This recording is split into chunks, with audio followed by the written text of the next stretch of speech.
In today's video, we're going to be going over some fragrances that you should definitely consider adding to your collection before you decide that maybe you've had enough, that maybe your collection is good where it should be and you need to stop buying. I think these would make a great kind of finishing touch to your collection. Not all of these necessarily. You could pick and choose from one or a couple of these, but in my opinion, before you throw in the towel, these are worth picking up for one reason or another, which we're going to go through in this video. As always, I'm going to drop links to everything I talk about today down below in the description. We're going to get things kicked off with a $35 amazing smelling scent. It is Mercedes-Benz Club Extreme. It's got patchouli, leather, and amber as kind of the main notes here.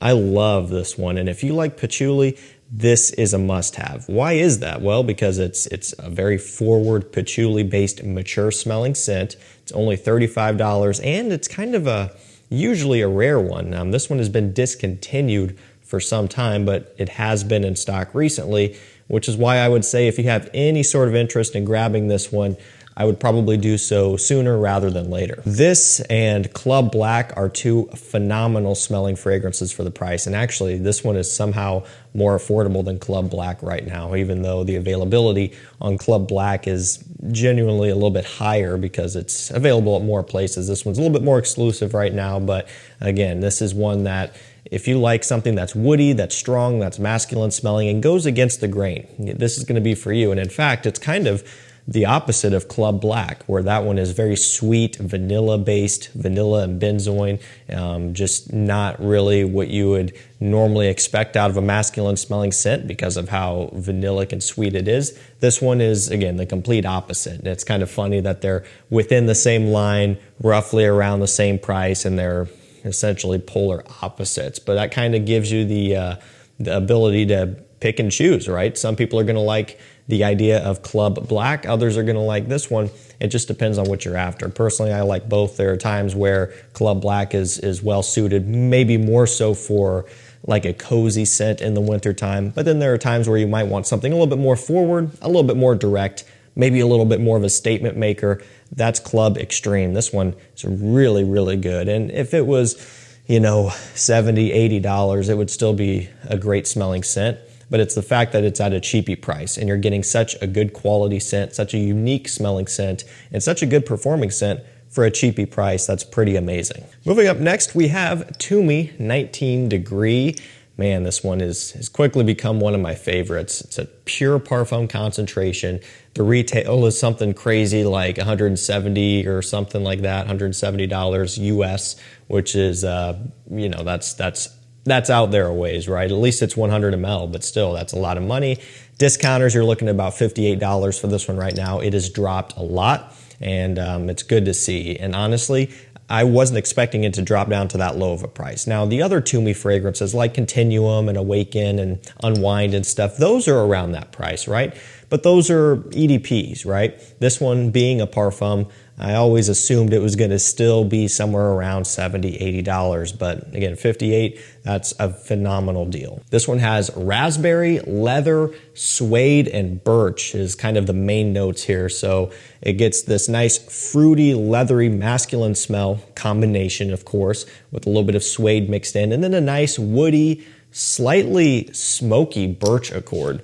When I think of birch, I immediately think of Creed Aventus, and it's going to be mostly older batches of Creed Aventus, older bottles. The newer ones, are they still using birch? Yes, but it's not probably the kind that we're wanting. This one, it's got a little bit of that almost older school Aventus type of birch buried in here. I really like it. It smells great. Now, I'm not comparing this to Aventus. This has been compared to Aventus. People have said, oh, it's just another Creed Aventus clone. It's not that cut and dry. Are there some slight similarities? I would say, yeah, probably so. It has a fruitiness with a little bit of leather and woods, right? Wood is Aventus. Well, it's a fruity scent with leather and woods, right? To varying degrees, right? So yes, there is a little bit of a similarity, definitely not a clone. There are plenty of amazing Creed Aventus clones out there, but this one just kind of goes off in a different direction. Did they take inspiration from that and want to do something a little bit different? We can't prove whether or not that's the case, but it very well could be, and that's fine. That's just kind of what happens these days in the fragrance world, but I do really enjoy it. And ultimately, why is that? Because it's a very usable scent, and that's kind of what I'm after. I have so many fragrances that are very specific. You know, I can only wear it during this time of year for this type of event or weather scenario or something, because some of them are just, they're so sweet or they're just so fresh that they really don't work any other time. I've got plenty of that, and it's nice to have something that I can just grab and go, right? I don't have to think about it. Even here in wintertime, there are better options for a winter scent, but yet if I'm feeling this one, I can just pick it up and spray it on and it's gonna work even when it's cold outside. That's what I like. This next one is Dunhill Icon. You've got to get a bottle of this before it goes away for good. That's why this one's in here, because it will, all right?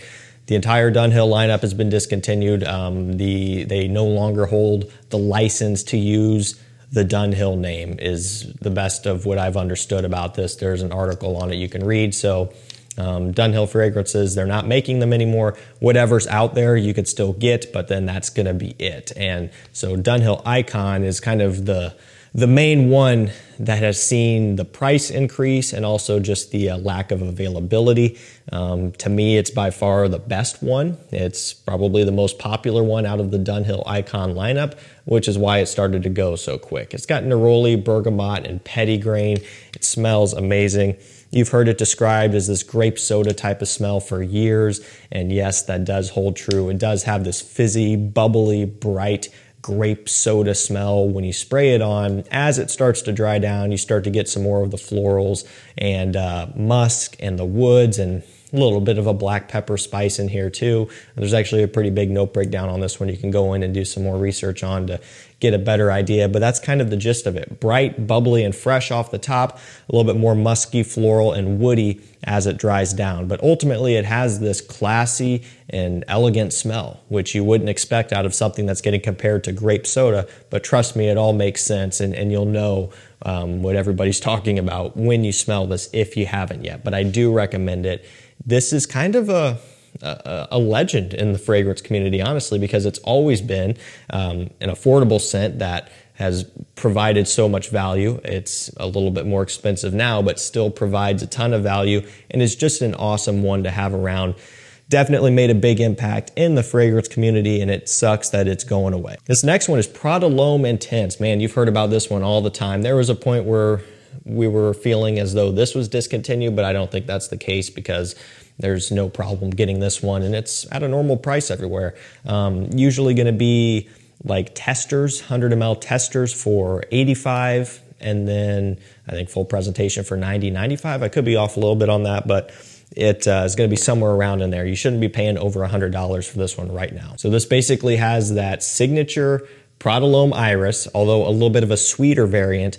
And what they're doing is they're adding in tonka bean and leather. So that is giving it a heavier, sweeter feel and a little bit more of a masculine, heavy edge. Whereas the original Prada L'Homme was basically bright, fresh, citrusy, and soapy from start to finish. Yeah, a little bit powdery from the iris, of course, but overall maintained a pretty bright aspect. Whereas the intense version, I mean, really sticks true to its name. They did a great job of kind of staying on track with this, where it really is simply just a more intense version of Prada L'Homme, right? They weren't clickbaiting us or anything with that. It's pretty forward on what they were trying to do with this, and they did it great. You could wear the original Prada L'Homme during the day, and then when the evening comes around, if you've got something to go to, you could spray this one right on over top. They're going to layer perfectly, and now you've got something that's a little bit more appropriate for evening wear. To me, it's a no-brainer. It is my favorite Prada L'Homme, and it would be the one that I reach for the most, and I recommend picking it up if you like Prada L'Homme and you want something a bit heavier. All right, this next one is Replica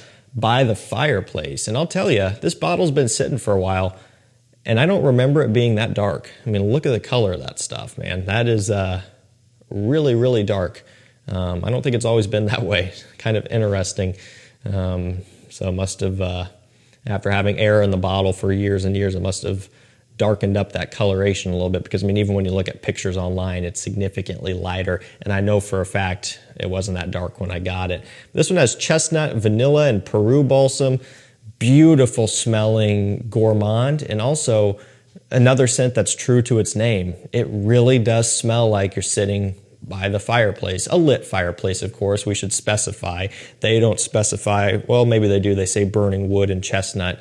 Does smell that way for sure. It's like just, it's the epitome of a winter's night or a winter evening. You're snowed in, it's around the holidays, and you're just next to a fire. That's really what this smells like. And I mean, I love the Replica line for that reason. It's cool that they do this stuff. They give you the description and everything. And this one is my favorite. Jazz Club is really good as well. But man, there's something about By the Fireplace that I enjoy. And it's kind of maybe a little bit of a divisive one. Not everybody quite likes this. Some people feel as though they don't want to smell like this, right? And it's not really, you don't smell like you're being set on fire. It's not that extreme, but it does have kind of a smoky, sweet, roasted chestnut, type of smell. I mean, it really, again, it fits the name, and it's something that I love. I love that about it. And it's great for this time of year right now, fall, and especially winter around the holidays, end of December, very beginning part of January. That's when you should be wearing Replica By The Fireplace. 100 ml bottles, I think, are around $85 right now on Joma Shop. I looked, which is not bad. I believe they retail for like $170. So that's expensive. Don't pay that when you can get it for $80, $85. Next up, we have Hugo Boss The Scent Magnetic. This one has Maninka, Vanilla, and Bran. So the scent lineup is a favorite of mine. I love essentially all of them, starting from the original, and then there's a few discontinued ones like Private Accord and just the Scent Intense, and there's probably a few others as well that I'm missing, but they've had quite a few over the years, and they're all unique. They all stand out because of that Maninka fruit note, and it really has this fruity, sweet smell, and then in this instance here, quite a bit of a powdery nature too. So that's also probably coming from the bran in here. And then the vanilla, nice, smooth, creamy, sweet vanilla, helps to really round things off to where it's not too powdery, it's not too fruity or anything like that. It really suits everything else nicely. And that bran accord, it kind of has this wheat kind of powdery smell, almost gives you the slight illusion of just a little bit of a boozy kick, just like the slightest bit of this whiskey rum. Now, it's not what I would consider to be a boozy scent at all, but it gives that impression ever so slightly. And I love it. I'm a big fan of this one. And it's one that you can get, I think, for around $70 in this bottle, because they did change all of the bottles. So this is kind of the OG, kind of iconic looking bottle. I've always liked how these look. They do have kind of a cool presence to them. And so you can get this one right now for $70. Kind of working our way down to the end with Tom Ford Costa Azzurra. Now this one is the Parfum in this old gold bottle here. It's got cypress, oak, and lemon. I've always been a fan of Costa Azzurra. It started off in the private blend lineup, which always is going to be more expensive. And then they started making these, I don't know what they call these, like the signature series or something, where they're a little bit more affordable. Still very expensive, but again, not as bad. And the nice thing is you get a 100 ml bottle here, which is going to be, I don't know, probably somewhere in line with what the 50 ml private blends go for. So these are a great way to get into this premium Tom Ford luxury brand just without spending that private blend tax, because it's a lot of money.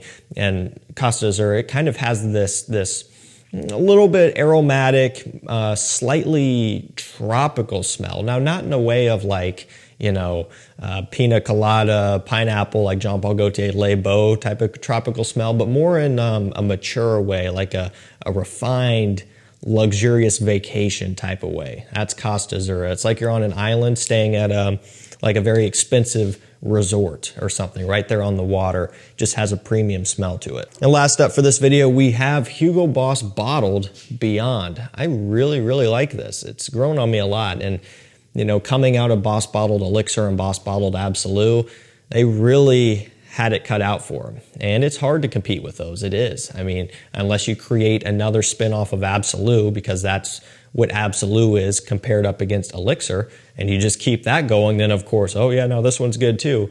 But if they wanted to do something completely different like they did, it would be hard to live up to those. And while this isn't in the same category as those, it is a solid scent. This one has ginger, leather, and woody notes, a really nice ginger scent, which you know, in terms of being a standalone note like this, we don't see all that often. Now, don't get me wrong, it's used plenty in men's fragrances, right? But not always at the forefront, and it is here, and it really gives it this mature smell, this masculine smell. And I don't want to say old school, because it's not old school in that type of way, but it does have just more of a, again, more of a premium smell. It doesn't align with what a lot of brands are putting out these days. We'll just put it that way. It's not overly sweet. It's not bubblegummy. It's not tonka bean vanilla, anything like that. It does have more of a kind of a refined and just, I guess, classic type of smell to it. More of a classic gentleman's type of smell, which I love. And I don't think anything is wrong with that. And I don't think too many people are probably going to be complaining about that. It's their newest one. Definitely recommended if you want something that is completely going against the grain. Alrighty guys, that's gonna do it for me. Some fragrances you should consider picking up before you stop collecting. As if many of you guys are actually gonna do that, probably not, but these would be the ones that if you wanted to kind of end it off, pick up a couple of these and kind of seal your collection off, and you would be good to go. These are each worth getting for one reason or another, whether discontinued or just a really good deal or a mixture of both or whatever, or just because they're an amazing scent. I recommend them. I've got them linked down below. Thank you so much for watching. Stay safe, stay healthy. We'll see you tomorrow with another one. Take care.